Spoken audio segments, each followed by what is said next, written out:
রব্বুল আলামিন বলেন কুল্লু মান আলাইহা ফান, আমি এই দুনিয়া পুরায়া তামা বানায়া দিব।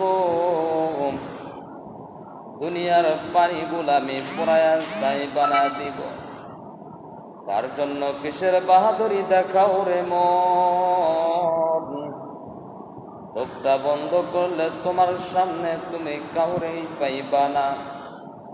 তার জন্য কিসের বাহাদুরি দেখাও? এখন যদি তোমার মরণের ডাক আসে, চার পায়ের পালকিতে চড়ে তোমার চলে যাইতে হবে। কেউ তোমার সঙ্গে যাইবে না। কবরে যদি তুমি বিপদে পড়ে যাও, কেউ তোমার কবরের আযাবের ভাগ নিবে না।